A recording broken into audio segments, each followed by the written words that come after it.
Voilà, que Dieu bénisse. Bonjour ce matin et bienvenue à cette nouvelle émission.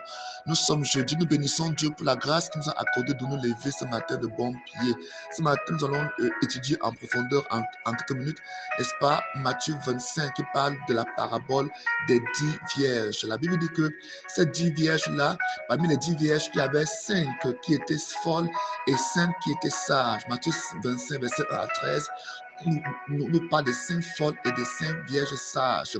Or, quand on lit dans le livre de Proverbes, chapitre 1, verset 7, la Bible dit que la crainte de l'Éternel est le commencement de la sagesse. Ça veut dire que parmi les 5 vierges sages, ces 5 vierges sages étaient remplis de la crainte de l'Éternel. Or, les 5 folles étaient remplies du mépris. Donc, on va lire dans Matthieu chapitre 7, la Bible nous parle ici d'un homme sensé qui bâtit sa maison sur le roc. Amen. Il dit verset 24, c'est pourquoi celui qui écoute ce que je dis et qui l'applique ressemble à un homme sage ou sensé qui a bâti sa maison sur le roc. Donc ici, Jésus-Christ nous montre que la sagesse consiste à mettre sa parole en pratique. Or, au verset 26, il est écrit, mais celui qui écoute mes paroles sans faire ce que je dis ressemble à un homme assez fou ou insensé pour construire sa maison sur le sable. Donc ici, on comprend que les 5 vierges folles étaient ce genre de chrétiens qui écoutent la parole de Dieu, mais ne la mettent pas en pratique. La parole de Dieu nous parle de l'huile. L'huile ici, c'est quoi? L'huile, c'est l'image de la puissance, la présence de Dieu. L'huile, c'est l'image c'est, n'est-ce pas, le symbole de la grâce. La Bible dit que les 5 vierges sages avaient pris une réserve d'huile parce qu'elles s'étaient préparées au cas où l'époux allait mettre l'homme d'alimenter leur lampe. Dans 1 Samuel, chapitre 3, à partir du verset 3, à partir du verset 1 au verset 3, la Bible nous dit, le jeune Samuel accomplissait le service devant l'Éternel auprès de lui. À cette époque-là, l'Éternel parlait rarement aux hommes et les révélations que Dieu leur montrait n'étaient pas fréquentes. Une nuit, le prêtre Élie, dont la vue était très affaiblie et qui était presque aveugle, était couché dans sa chambre. La lampe sacrée brûlait encore et Samuel dormait dans le sanctuaire de l'Éternel, là où était déposé le coffre de l'Alliance. Ici, cette lampe qui brûlait dans la présence du Seigneur et qui était protégée, sur laquelle veillait Samuel pour que lui ne manque pas, nous montre l'image de ce que nous devons être. Donc nous devons veiller sur la lampe de l'Éternel dans notre vie. Nous devons veiller sur nos lampes de peur qu'elles ne s'éteignent. Nous avons vu ici que la lampe c'est quoi? La lampe c'est la parole de l'Éternel. Il dit dans Psaume 119 verset 105 que ta parole est une lampe à nos pieds, lumière sur notre sentier. Donc ici, nous devons veiller, nous l'avons vu, à la parole de l'Éternel que nous recevons. Nous devons la contrôler, nous devons, n'est-ce pas, contrôler notre enseignement, l'enseignement que nous donnons aux hommes, et même ce que nous recevons des serviteurs de Dieu. Donc, les lampes des 5 vierges sages ne s'éteignent pas parce qu'elles avaient de l'huile en réserve. Faites très attention parce que les lampes des 5 vierges folles s'éteignent complètement. Parce que quand la lampe menaçait de s'éteindre, les 5 vierges sages prirent de l'huile de réserve et ajoutaient dans leur réservoir. Or, c'est à ce moment-là que les 5 vierges folles se rendent compte qu'elles n'ont pas de réserve. La lampe de l'Éternel dans ta vie, c'est quoi? C'est l'Esprit de Dieu. C'est la grâce de Dieu que tu portes. C'est la parole de Dieu que tu portes qui éclaire ta vie. Les ténèbres, c'est quoi? C'est ce monde rempli de ténèbres, rempli, n'est-ce pas, d'obscurité. La Bible nous dit que ce monde est le monde des ténèbres. Il dit clairement que l'huile ne manque pas sur ta tête et que la grâce t'inonde. Donc l'huile, c'est quoi? L'huile, c'est la présence de Dieu dans ta vie, c'est la grâce de Dieu dans ta vie. La porte est fermée, parce que la Bible dit que lorsque les 5 vierges folles revinrent après avoir trouvé l'huile de réserve, quand elles revinrent, elles trouvaient que la porte fut fermée. La porte, c'est quoi? Écoutez, dans le livre de Genèse chapitre 7, le verset 11, la Bible dit que lorsque le déluge commence à se manifester, la parole de Dieu déclare bien que lorsque Dieu fit entrer les bêtes dans l'arche de Noé, l'Éternel lui-même ferma la porte. Amen. Genèse chapitre 7, verset 11 qui dit: l'an 600 de la vie de Noé, le 17 du jour du 10e mois, du 2e mois de l'année, quand toutes les sources des eaux souterraines jaillirent et les écluses du ciel s'ouvrirent, la pluie tomba. La pluie tomba clairement. La pluie tomba. Amen. Verset 16.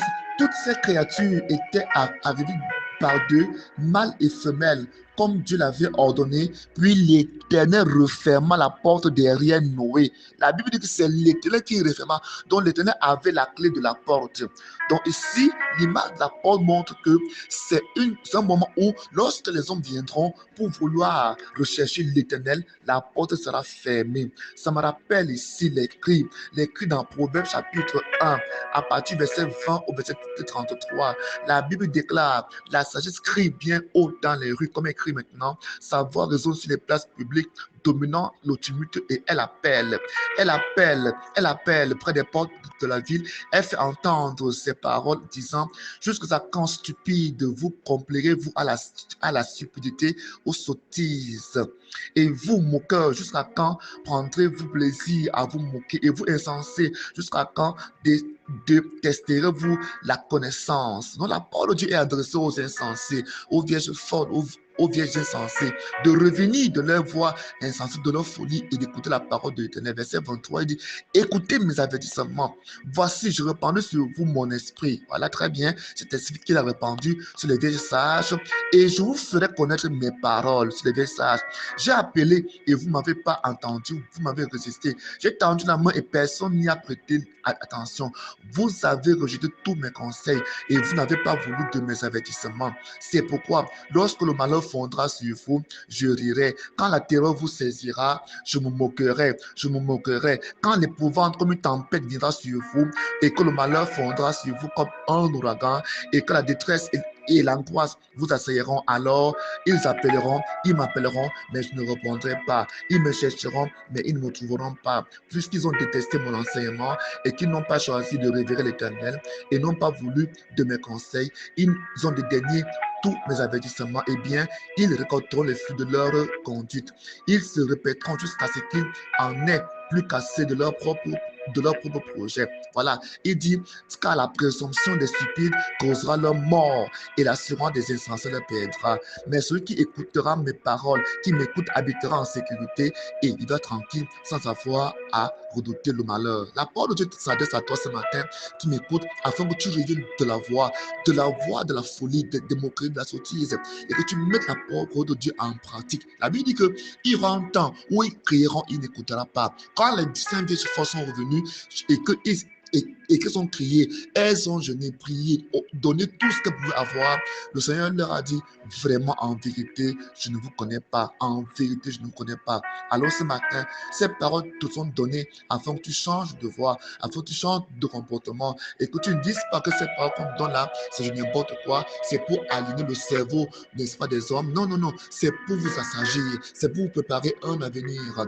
Alors ce matin, soyez sages et recevez la connaissance. Repentez-vous, revenez sur la véritable voie, la voie du salut, la voie de la guérison, la voie de la vie éternelle. Ce matin, je vais prier pour une femme, certainement qui a un cancer. Peut-être ce cancer a déjà poussé les métastases. Peut-être ce cancer a déjà poussé les branches, des racines dans ton corps. Je veux prier pour toi et demander que tu imposes ta main là où tu as mal, sur ta poitrine, sur ton bas-ventre. Si c'est le cancer du sang, pose ta main sur les seins. Si c'est le cancer du col de l'utérus, pose ta main sur ton bas-ventre. Quel que soit le lieu, la nature, je prie, Père, ce matin, que ton esprit, oh Dieu, dessouche ce cancer, qu'il disparaisse complètement de ce corps, que le sang revienne, la chair revienne. Père, merci parce que tu guéris. C'est toi qui restaures, qui guéris, Seigneur, ces femmes maintenant. Même ces hommes, Père, qui sont atteints de cancer du sang, des os, je prie, quelle que soit l'étape 1 ou 2, Papa, selon que ce cancer a atteint, Père, je prie que ta présence, Père, se manifeste et dessouche ce cancer, ce poison. Père, je viens chasser des corps de vie, le poison, les poisons non activés, les poisons non maintenant les poisons rapides au nom de Jésus. Que ces poisons les libèrent, les lâchent, que la guérison rentre en vous, que ce poison sorte, pendant que vous toussez, vous vomissez. Ce poison libère, ce cancer sort avec ses métastases, avec ses ramifications au nom de Jésus. Saint-Esprit, libère ta guérison. La Bible déclare que le Seigneur Jésus qui chasse le démon par le Saint-Esprit. Père, ce matin, que ta puissance manifeste et que les guérisons se manifestent dans les vies. Merci, Père, pour la guérison. Toi qui es malade, quelle que soit la maladie, pose ta main sur ta tête, Père, je prie. Pas comme ils ont posé la main sur ta tête en signe de foi, qu'il soit guéri, soit guéri. Que la guérison te touche, te libère maintenant. Au nom de Jésus-Christ de Nazareth. Mon nom, c'est l'apôtre Bétien Bled. Mon contact, appel et WhatsApp est le plus 237 699 82 17 82 47. Soyez bénis au nom de Jésus. Amen.